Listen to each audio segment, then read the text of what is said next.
अस्सलाम वालेकुम जी। सबसे पहले मैं आप लोगों का बहुत ज्यादा शुक्रिया अदा करना चाहती हूँ। जिस तरह कमेंट्स में आप मेरी हौसला अफजाई करते हैं और मेरी रेसिपीज को पसंद करते हैं। आज मैं बनाने लगी हूँ आलू और प्याज वाला पराठा बहुत डिफरेंट तरीके के साथ। और इस दुआ के साथ हम इसको बनाना शुरू करते हैं कि जहां रहें हंसते रहें और हंसाते रहें। तो चलें जी इसे मिलके बनाते हैं।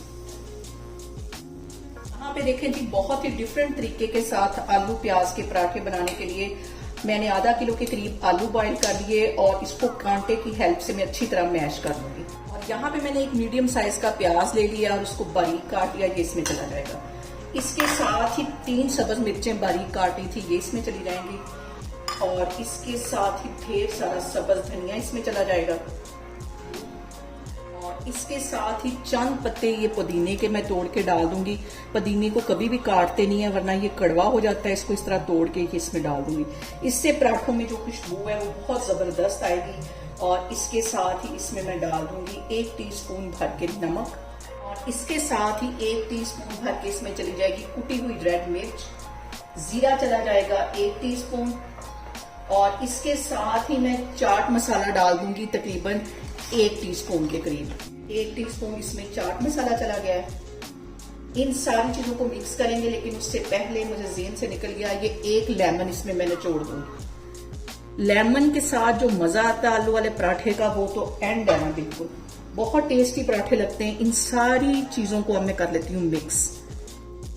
सारी चीजें डालने के बाद यहाँ पे मैं डाल दूंगी मेल्टेड घी।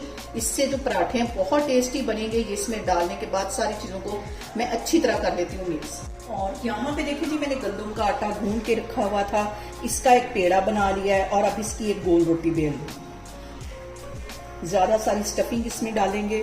और अगर आपने रात को आलू बॉईल करके रखे हैं और आपका आटा गूंदा हुआ है तो सुबह आपको 10 मिनट लगेंगे और आपका जबरदस्त सा जो पराठा है वो तैयार हो जाएगा। और यहाँ पे देखें जी रोटी मैंने बेल ली है। इसको हल्का सा मैं ब्रश की हेल्प से पानी लगाऊंगी ताकि इसके ऊपर जब मैं सब्ज धनिया और कलवंजी लगाऊं तो वो अच्छी तरह सेट हो सके। बिल्कुल हल्का सा इसके ऊपर मैं डाल दूंगी थोड़ी सी कलवंजी। और इसके साथ ही तकरीबन थोड़ा सा सब्ज धनिया 1 टीस्पून से भी कम। और ये आराम से इसके ऊपर चिपक जाएगा। ये देखिए हल्का से इसको मैं प्रेस करूंगी तो ये चिपक जाएगा।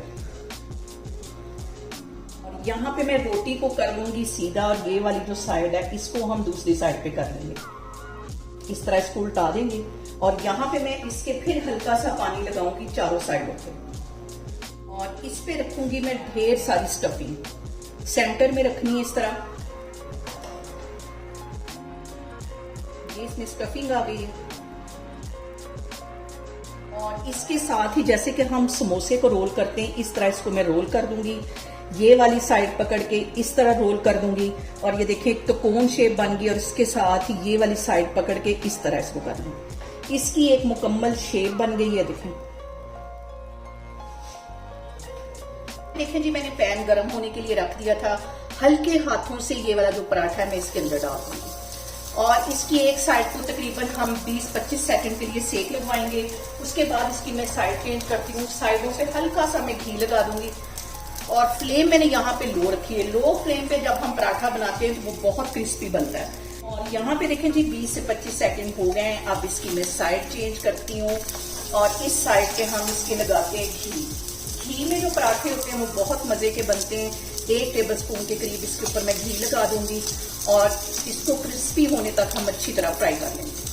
और यहाँ पे देखें जी पराठे को बिल्कुल हल्की आंच पे फ्राई करते हुए मुझे तकरीबन 20 से 25 सेकंड हो गए। अब इसकी मैं साइड चेंज करती हूँ और दोनों साइडें इसकी ये देखें जबरदस्त किस्म का इसके ऊपर कलर आ गया। दूसरी साइड को भी मैं इसी तरह फ्राई कर लेती हूँ। और यहाँ पे देखें जी बहुत ही टेस्टी हमारा आलू प्याज का पराठा बन के तैयार हो गया है।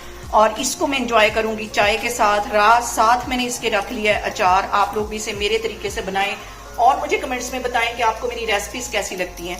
और मेरी वीडियोस को ज्यादा से ज्यादा शेयर करें और मुझे सब्सक्राइब करें और अपना बहुत सारा ख्याल रखें। इंशाल्लाह ताला मैं एक और वीडियो में आपके सामने आऊंगी। अल्लाह हाफिज।